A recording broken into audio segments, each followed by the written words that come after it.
Arnold, thanks for being here today. We're at the SHPE conference, and I brought my equipment, and I was thinking I can get to interview people like you. I know you've been, you know, creating content, but it's a little bit different than how we do it, and the Yeah. platforms that you use, for example, like LinkedIn. But we'll get into like those details in a little bit. But for people who don't know you, want to introduce yourself? Yeah. No. First of all, thanks for having me. I'm really excited. Um, like I've told you before, I've always seen the memes page and I love it. So now seeing the podcast and it's growing too, so that's really exciting. So for those of you who don't know me, my name is Arnold Morales.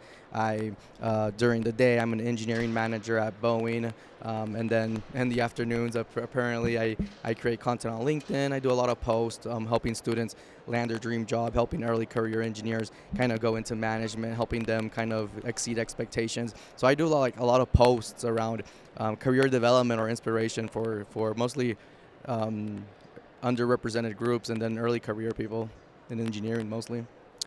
And so, what brought you here to the SHPE conference? Yeah, so I've been coming to the SHPE conference pretty much every year since the last 4 or 5 years, and I always come to present. I'm always a presenter, but this year I was like, hey, let's try something else out, and now I'm a manager, so I came to hire, so I'm hiring students.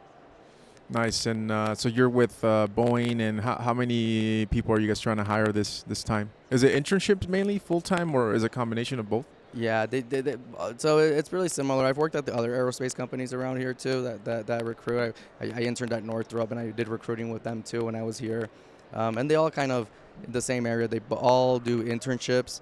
Is usually the main focus is college students. So the main focus is, hey, we want to get college students, and then also people are going to graduate in May. People are going to graduate in December. So people are going to graduate, and I think usually the cases that I've seen at both Northrop, Boeing, and then all the other companies when I talk to friends, it's usually like 50-50. They usually half of them is for interns, half of them is for full-time, or sometimes even more a little bit the interns.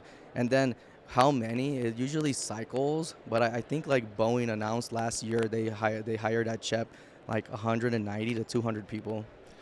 That's a lot of people to be I hiring. know, I'm like, how yeah. do you hire that much? You know? Yeah, that was crazy. Boeing brought like 200 people last year, and then this year like another 200 people they have to go recruit. And I know like Northrop brought like 140 this year, so it's kind of crazy to see like how dedicated some of these companies are to SHEP and to not just SHEP but all these conferences that hit on those underrepresented groups. Yeah, no, I see all the huge companies. I mean, we have Apple, like Lockheed Martin. I Yeah, mean, there's these so many Teslas now here Teslas too. here. Yeah, a lot of these SpaceX companies. is Yeah, here. SpaceX. They're all catching on. They're all saying, Yeah, "Hey, here's where it's at," and they're all starting to get more and more involved. yeah. I saw. So I don't think SpaceX was here last year. I I don't don't think recall so. seeing them either. I would Yeah. have remembered that. But yeah, they're here. They have a small booth, which I'm Yeah. surprised. Like I see like Apple's booth, and it's like huge. And Apple like, used to not have a booth. Like I in the past, I never saw an Apple booth when I was a student. So now seeing their giant booths, it's kind of like, huh? yeah, people are really noticing the organization. So what do you have to say about SHIP org, right? Like what they stand for. Like what are your thoughts on what they're doing for the people and what the future's looking like? Yeah, no, great question. Um, CHEP was that place for me where I finally felt like I belonged. I went to school in Indiana, so you don't get too many Hispanic people Mm-hmm. going to engineering school in Indiana, right? It's going to be a really small group. And then I went to a community college. So that's even like a smaller percentage of people, like a very small percent of people in community college going to engineering, and then even a smaller percent are Hispanics. And then I went to my first big conference by myself. Like I was the only student from my school, and like I really didn't know Hispanic people that were leaders. Like for me, right, I grew up, my parents cleaning houses, doing construction work. So for me, really, engineering was like I felt like I was just pushing this crazy dream. But then when I went to the SHEP conference, to Great Minds in STEM, all these conferences like this, I kind of started to see people winning most promising engineer, people winning awards, Mm-hmm. that worked at NASA, people that worked at Boeing, all these companies, and I was like, and they look like me. That was the biggest thing. Like, hey, Mm-hmm. they look like me.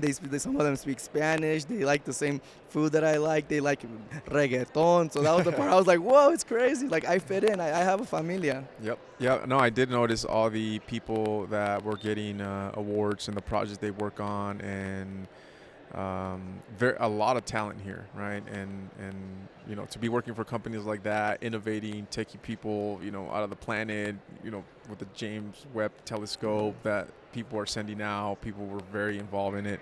And yeah, you're right. It's people like us. And for me, I mean, similar experience. For me, I think, I mean, I went in California, NorCal, Yeah. but I mean, still, like the majority was, not didn't look like me as engineers, right? But as I became a professional, I started noticing it even more, right? I thought I had a little bit of diversity in school, but as I got into my profession, it just became less and less. I work in industrial automation, so it's Yeah. very male dominated. You know, typically like white, um, and typically I'm the only Hispanic there. Oh yeah. So yeah, so Shep bringing me here. This is my second time being here. Has really opened my eyes to see like how many we really are and how many companies are actually supporting. So people that come to Shep take leadership positions and now they see why they should be here, right, as a company. So I take that. I think that's really cool that Shep started this. This is the 49th year. Yeah. Next year is going to be in Anaheim. So what do you got to say to people who haven't been to Shep that are students and don't know about it? What do you got to say to them? Yeah, so definitely. I'm going to be posting on LinkedIn and sharing the big one to get students here is the career fair. Like, hey, look, you want to go work at your dream companies, all these giant companies, look at this career fair. So just posting videos, that's kind of the thing, right? To get people engaged and trying to come. So if a student, like whenever I meet a student, I'm like, hey, you want to land your dream job? When I do a land your dream job presentation, I'm like, go to conferences. That's where the dream jobs are at. If they're not your career fair, plus if you go to a conference, plus your career fair, plus another conferences, you've had 3 tries to go to career fair versus just going to your school's career fair. Like you keep on multiplying your chances, you get more lucky. People are like, oh, you got lucky, yeah. Well, you just try. You were there too. I Oh mean, yeah, you for don't just get sure. lucky by Yeah, not showing up, right? That's yeah. very rare. But yeah, Arnold, like for people that don't know you much about you, right, and your content creation, like how do you? I mean, we do it a little bit different. I use Yeah. Instagram a lot, Yeah, right, yeah, yeah. and other platforms, but you use LinkedIn, and I see that you are very active, and a lot of people follow you. Like, how did you even start Yeah. creating content in LinkedIn? Yeah, it all started with, um, I used to help a lot of students in college, but then I moved. And I had a really big, not presence, but I was a huge volunteer, student volunteer in Indiana. I moved to Seattle and I lost all my network, and I was like, okay, I'm a small fish in a giant pond now. I don't know anyone. So then I was like, okay, I want to help students, so what do I do? And then COVID hit, so then everything was at home, so then I had some extra time too. So I was like, okay, let me start a podcast. So I started doing podcast episodes and just giving advice to students pretty much. All the advice that I gave before when I was in Indiana, I was just giving it in a platform. And then to promote the podcast, one of my guests told me, hey, you should promote it on LinkedIn.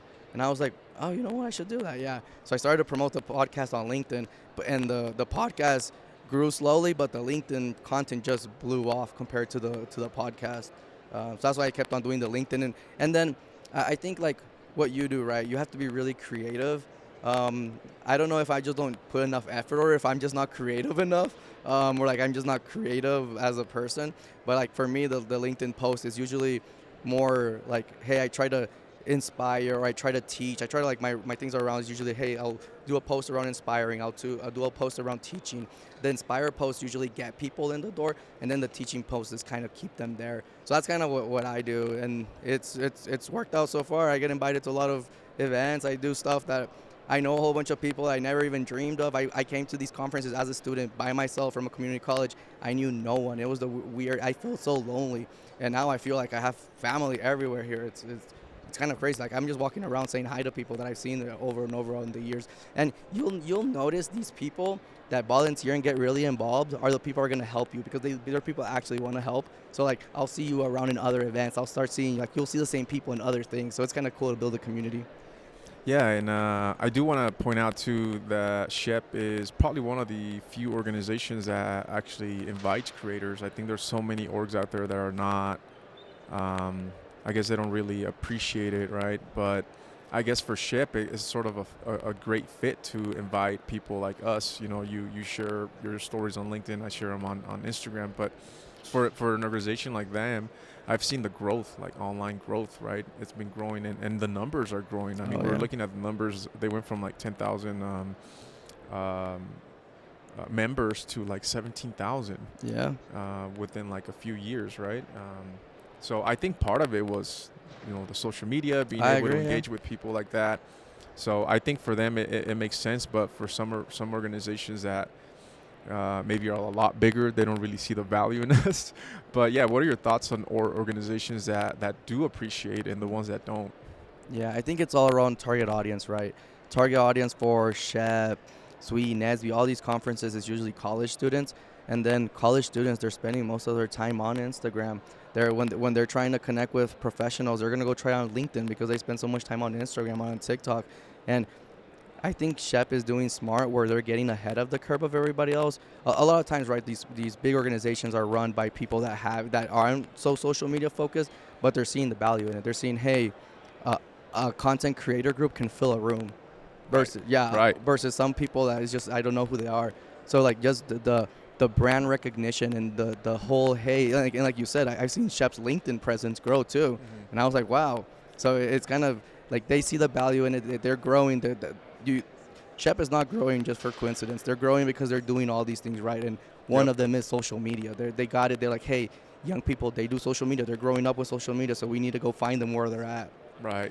Yeah, no, I'm really appreciative of that because if it wasn't for them believing in us, like I wouldn't be here.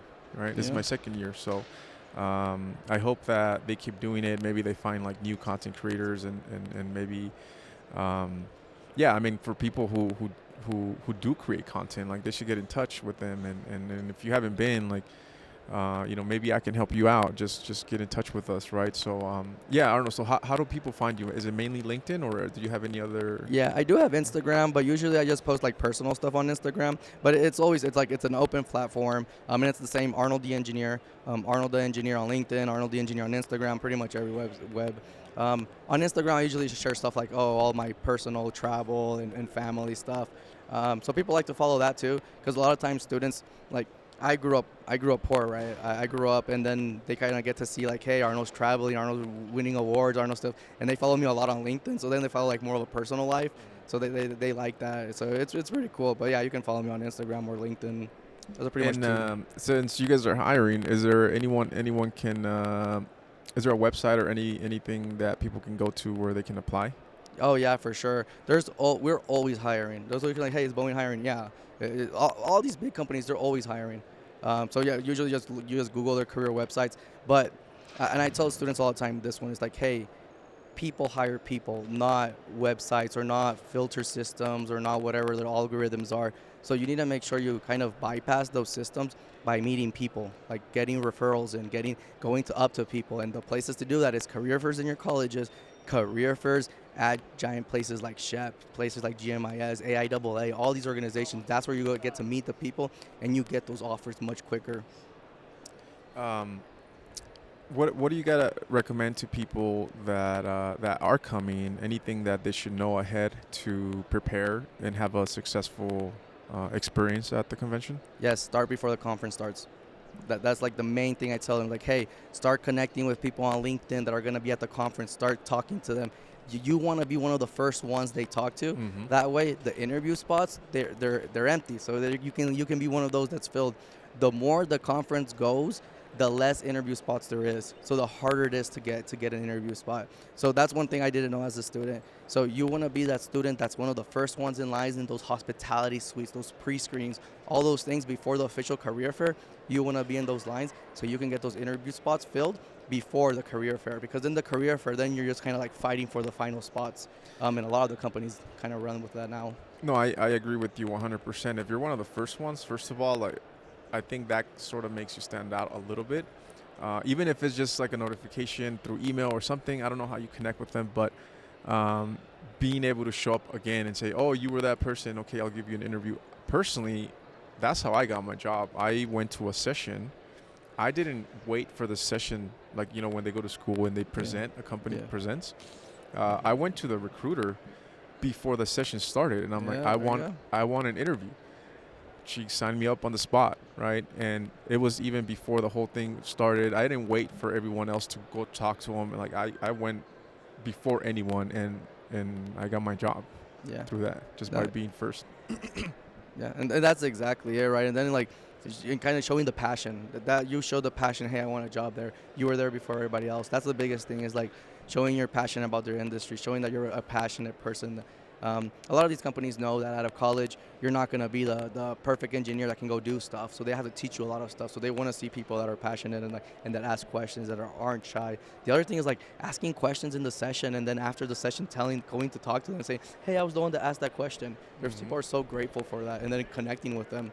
So when students are talking to you, like what are some of those either communication skills or I'm not sure exactly what you're looking for, but what are those things that stand out for you? Yeah, I'll tell you exactly what I look for. I make it all. I am 100% transparent with everything I do. So the things that I look for is, hey, and this is any company I'm at. Are you passionate about the industry? I want to make sure that the person, that's the number one thing most of these companies are going to look at. Even if they don't put it somewhere, if you go and ask your recruiters one by one, they'll probably tell you something very similar. And I've done that. I've done like, hey, let me go ask these 10 recruiters what are they looking for. And it's because it's like, there's so many options, right? So it's, you want to hire people that are going to stay, and those people are going to stay are the ones that are passionate about the industry. So that's the first thing I look for is, hey, in my case, aerospace. Does the person have aerospace interest? The second thing that I do look for is, did the person put all their education, all the theory into real world application? Have they actually done something with what they learned? Number one thing is internships. That's usually the obvious one is, hey, internships are the best one. So it's all the actually doing the engineering from the classes. The second best thing, if you don't have internships and you're trying to get an internship, is student competitions. And I'm very specific, or student projects. And when I say student, I don't mean like individual projects. I mean group projects. Because you in the real world, you're gonna have to work in a group. So I want to see that you can work in a group, you can put your theory, and then those are like the two main ones. Like, hey, and then the students always ask GPA. I'm like, as long as you have above a 3.0, no one cares about the GPA. If you have under a 3.0, just explain why. Like I've interviewed people that had 2.5 and GPAs, but they've been working while they go in school. They've been volunteering, so it's like, okay, whatever. Their GPA it's secondary. Yeah. There's two things: the GPA and then the internships that I want to bring up based on your points. What about like the students that never had an internship? I never did, right? So Yeah. how do you provide opportunities to people who haven't gotten it, right? So um, how do you manage that? Yeah, and that was with the okay. Best thing is internships. Second best thing is research with your school. So go do research projects. The third best thing is those group competitions. Going get involved with design, build, fly, and AIAA or the Formula One racing teams that the schools have. Doing those things, that's the ones that's really gonna give you that hands-on experience. That's gonna get you internships or the full-time job. I've interviewed people that didn't have any internships now at the conference, Hmm. but they did have those things. They had, Hmm. hey, I was part of this NASA student launch initiative. I worked with other people. I was the lead, and then so those are the big things, right? But then, like, what are the little things that make you differ? Because there's gonna be a lot of students with those amazing things. Then there's little things like, hey, was I just a member or was I a treasurer? Was I a secretary? You don't have to be the president of the organization, but was I a leader at something? Was I a team lead? Did I lead other people? Do I volunteer? Do I get involved outside of my day-to-day stuff? Am I just overall a good person? So those are the things that I look for. I think for me, I like to. Something that just goes through my mind is the students that don't have much, right? Maybe they lack maybe they're working a lot, right? But maybe they don't have anything else, so they're like literally lacking Oh yeah, all kinds of experience, and those are the students that I feel like need the most help. yeah. That was me Um, when I was a yeah, student. yeah, same. Yeah, Same. but then what changed for me was I was able to start getting part-time jobs in engineering. So that kind of like made me like a super good candidate because, and then I had to survive also. So I had to work, I had to do all those things. Then I spent like another 20 hours a week just applying for scholarships. So it sucks to be a student when you don't have money. Right. Yep. Um, but at the same time, people know the thrive in the drive, and like, and the thing is, like, students making themselves feel less. That's the big thing. To like, I interviewed one student, and like, probably one of my top picks, and that one student was like, "Oh, I have no professional experience." That's how they introduced themselves, and I was like, Mm. "You have no professional experience. You've never worked." He's like, "Oh yeah, I've been a lifeguard supervisor and I've this," and I'm like, "That's professional experience." Yeah. I'm like, you've led people at work." I'm like, "That is great professional experience." Mm. So a lot of times students that don't have those internships, they feel less, but they don't realize that they're doing work when that's the value. But we want to know that you can show up to work, that you're responsible. Those are the big things. So yeah, last few comments from you. Any other advice for people here at SHPE and future incomers? Yeah, no, I just want to say thank you. Thanks for having me. And then the biggest piece of advice I think is just keep trying. A lot of people get discouraged, but this is really a numbers game. And then each time you try, keep improving. I always try to tell students like, hey, it took me 6 times to get into my dream job. 6 times where I did the career fair. I went to the hospitality suites. 3 times every year at 3 conferences and career fairs. Like I just kept on coming back.